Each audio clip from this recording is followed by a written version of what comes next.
నమస్తే. తెలుగు సినిమాలకి ప్రత్యేకమైనటువంటి ఒక సీజన్ ఒకటి ఉంటుంది. ఎట్లయితే మనకు 3 సీజన్స్ ఉంటాయో అలాంటి సీజన్స్. ఒకటి సంక్రాంతి, 2 దసరా, ఇంకోటి సమ్మర్. కాకపోతే ఈ సంవత్సరం ఎలక్షన్ ఇయర్ కాబట్టి సమ్మర్‌లో అన్ని సినిమాలు రాలేనటువంటి పరిస్థితి. ఎందుకంటే అనుకున్నటువంటి సినిమాలన్నీ కూడా రిలీజ్ చేస్తానికి కూడా సమ్మర్‌లో ఎలక్షన్స్ ఉన్నాయి కాబట్టి ఎలక్షన్స్ దెబ్బతో కొన్ని సినిమాలు వెనక్కి చేశాయని చెప్పుకోవాలి. అయితే ఈసారి సంక్రాంతి, దసరా. అయితే దసరాకి ఈసారి భారీ పోటీ ఉందని చెప్పేసి అయితే తెలుస్తుంది. అయితే ఆ సినిమాలు ఏంటి, వాటి విశేషాలు ఏంటి ఇప్పుడు చూద్దాం. సార్ నమస్తే. నమస్తే అండి. సార్ మొత్తానికి సంక్రాంతి, దసరా అండ్ సమ్మర్ ఈ 3 కూడా సినిమాలకు మంచి సీజన్ అని చెప్పేసి అనుకోవచ్చు. కానీ ఈసారి సమ్మర్ని మాత్రం తెలుగు ఎలక్షన్స్ అనేది దెబ్బ కొట్టేసాయని చెప్పుకోవాలి. అయితే ఈ యొక్క తెలుగు సమ్మర్కి రావాల్సినటువంటి సినిమాలన్నీ కూడా ఈ భారం అంతా కూడా దసరా మీద పడిందా? ఆ సినిమాలు ఏంటి, వాటి విశేషాలు ఏంటి? అంటే భారం పడలేదు కానీ ముందుగా ప్లాన్ చేస్తున్న సినిమాలే. కొంతమంది ఏంటంటే సమ్మర్కి రిలీజ్ కావాల్సిన సినిమాలు కొన్ని అంటే అవ్వలేదు, కంప్లీట్ అవ్వలేదు, షూటింగ్లు కంప్లీట్ అవ్వలేదు. ఇంకొకటి తంగలాన్ సినిమా, అది డబ్బింగ్ సినిమా చెప్పాలంటే, అది అసలు లాస్ట్ జనవరిలో రిలీజ్ అని అనుకున్నారు. అది సమ్మర్కి నేను అనుకోవడం సమ్మర్కి రెడీ కావచ్చు. అలాగే సమ్మర్లో రిలీజ్ అయ్యే సినిమాలు కూడా చాలా ఉన్నాయి. కల్కి సినిమా మీద భారీ అంచనాలు ఉన్నాయి కాబట్టి కల్కి కానీ లేకపోతే ఆగస్టులో పుష్ప ఉంది, ఈ సినిమాలన్నీ ఉన్నాయి. కాబట్టి చాలా సినిమాలో టార్గెట్ ఏంటంటే దసరా.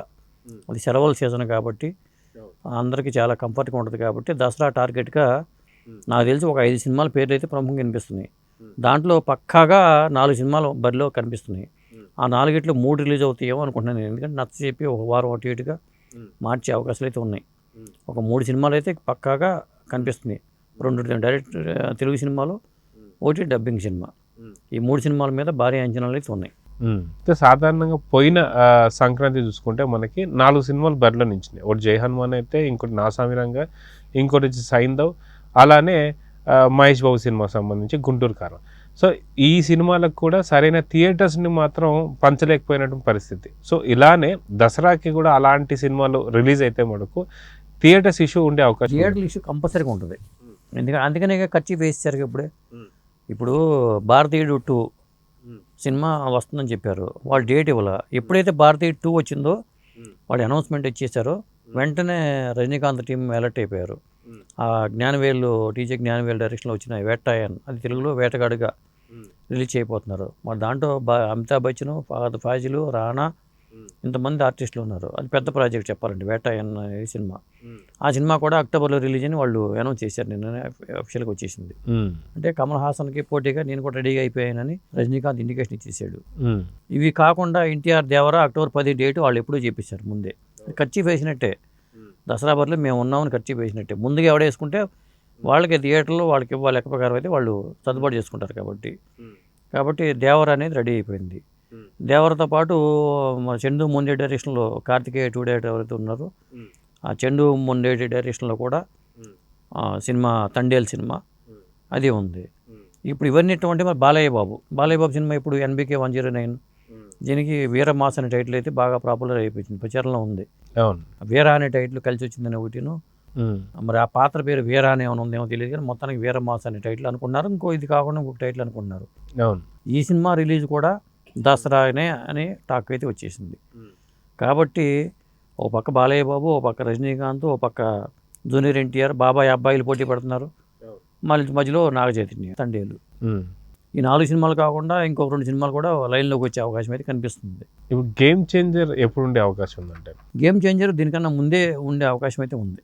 గేమ్ చేంజర్ అప్పటిదాకా వెళ్ళింది. ఇంకా భారతీయుడు 2 ఇవన్నీ ప్లాన్ చేస్తున్నారు కాబట్టి గేమ్ చేంజర్ అయితే త్వరలోనే ముందుకు వచ్చే అవకాశం ఉంది. గేమ్ చేంజర్ కూడా అది ఒకవేళ దసరా అని అనుకోండి, అప్పుడు ఇబ్బంది అయిపోద్ది. ఇన్ని సినిమాలు దసరా ఎప్పుడు సీజన్ కోసం వెయిట్ చేయడం వల్ల ఇది చాలా సమస్య అయిపోతుంది. ఇప్పుడు ఒక్కొక్క సీజన్లోనేమో చూద్దామంటే సినిమాలు ఉండవు, థియేటర్లోకి వెళ్తే చిన్న సినిమాలతో సరిపెట్టుకోవాలి.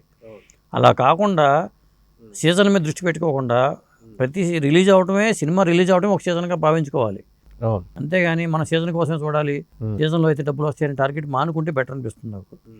సినిమా బాగుంటే ఏ సీజన్లో ఎప్పుడు రిలీజ్ చేసినా చూస్తారండి. అందరూ దసరా కోసమో లేదా దీపావళి కోసమో సంక్రాంతి కోసమో సమ్మర్ కోసమో వెయిట్ చేయడం కాకుండా సినిమా ఎప్పుడు రిలీజ్ అయినా చూసేట్టుగా ప్రేక్షకులు ఎప్పుడు సిద్ధంగా ఉంటారు. సీజన్ అనేది వీళ్ళ మైండ్లో ఉంది, నిర్మాతల మైండ్లోనూ హీరోల మైండ్లో ఉంది, కానీ ప్రేక్షకుల మైండ్లో లేదని నేను అనుకుంటున్నాను. అలవాటు చేయాలి వాళ్ళని. అది అయితే మొత్తానికి చూసుకుంటే ఇప్పుడు దసరాకి రాబోయే సినిమాలు మొన్న చూసుకుంటే సంక్రాంతికి రిలీజ్ అయిన సినిమాల తర్వాత మరీ భారీ ప్రాజెక్ట్ ఉన్నటువంటి సినిమాలు ఏవి కనిపించినట్లేదు. సో మీరు అన్నట్టు సీజన్ కోసమే చూసుకుంటూ వెళ్తే ఇప్పుడు 2 నుంచి 3 నెలల క్రితం జరిగినటువంటి ఒక సినిమాలే తప్ప ఇప్పుడు భారీ పెద్ద సినిమాలు అంటే ఏవీ లేవు. అదేవిధంగా చూసుకుంటే మళ్ళీ కల్కి దాకా మధ్యలో కూడా ఇప్పుడు సినిమాలు లేవు. కల్కి కావచ్చు లేదా పుష్ప 2 కావచ్చు. సో ఈ భర్తీ చేయాలంటే ఒకవేళ తెలుగు అసోసియేషన్ కూడా చూసుకొని నెలకి ఒక పెద్ద మూవీ, నెలకి ఒక పెద్ద సినిమా రిలీజ్ చేయాలని ప్లాన్ చేసుకుంటే బెటర్ అండి. ఇప్పుడు 12 సంవత్సరంలో 12 నెలలు ఉంటాయి. 12 నెలలు 12 పెద్ద సినిమాలు వస్తే ఇప్పుడు మనం అనుకునే సినిమాలు చాలా వరకు 12 సినిమాలు ఉంటాయి. ఇవి ఒకేసారి రిలీజ్ అయ్యి దాని ప్రభావం ఇంకో సినిమా ఏమో పడి ఎందుకు ఈ పరిస్థితి? దానివల్ల నిర్మాతలు నష్టపోతున్నారు కదా, హీరోలు నష్టపోతున్నారు కదా, అదే థియేటర్స్ కూడా నష్టపోతుంటాయి. వాడు థియేటర్లో సమస్య అయిపోయి అలా ఇబ్బంది ఎందుకు? ప్లాన్ చేసుకోవటం పలానా జనవరి నుంచి మొదలు పెట్టుకుంటే జనవరి, ఫిబ్రవరి, మార్చి, ఏప్రిల్ అట్లా వెళ్ళిపోతే బాగుంటుంది. ఒకేసారి రిలీజ్ చేసుకోవడం వల్ల చాలా ఇబ్బందులు వస్తున్నాయి. లేదా కనీసం 2 వారాలు గ్యాప్ పెట్టుకుని అట్లా రిలీజ్ చేసుకున్నా బాగుంటుంది పెద్ద సినిమాలో. ఇప్పుడు రాబోయేవన్నీ భవిష్యత్తులో పెద్ద సినిమాలు ఉంటాయి. అవును, ఎందుకంటే థియేటర్కి జనం రావట్లా. ఒక మాదిరి సినిమా అయితే థియేటర్కి జనం రావట్లేదు కాబట్టి జనం కూడా ఒక భారీతనం ఉండి కొత్తదనం ఉన్న సబ్జెక్టులు, ఒక పాన్ ఇండియా సినిమా అనుకున్న వాటికి మాత్రమే జనం వెళ్తున్నారు.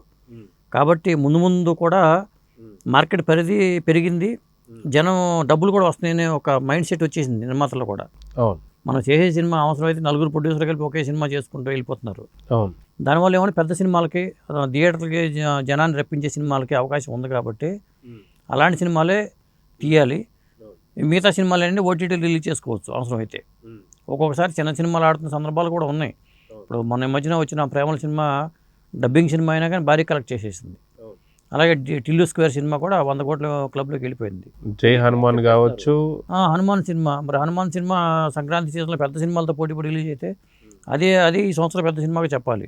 బేబీ సినిమా 300 కోట్లు వసూలు చేసిన సినిమా, మరి గొప్ప విషయం కదా అది. కాబట్టి ఏ సినిమా ఎప్పుడు ఆడుతుందో తెలియదు కాబట్టి అట్లా పెద్ద సినిమాలు అనుకున్నవన్నీ ఇప్పుడు వచ్చేసి ప్రతి సినిమా పాన్ ఇండియాగా చేస్తున్నారు కాబట్టి కనీసం నెలకు ఒక పాన్ ఇండియా సినిమా ప్లాన్ చేసుకున్నా చక్క 12 సినిమాలు కనిపిస్తాయి. ఒకేసారి వాళ్ళందరూ దేవరాను ఒకేసారి వచ్చి, వేటాయన్ ఒకేసారి వచ్చి, ఎన్బికి వీరమాస్ సినిమా ఒకేసారి వచ్చి, తండేలు ఒకే నెలలో వస్తే అంటే అక్టోబర్ నెలలో 4 సినిమాలు కనబడుతున్నాయి ఇక్కడ.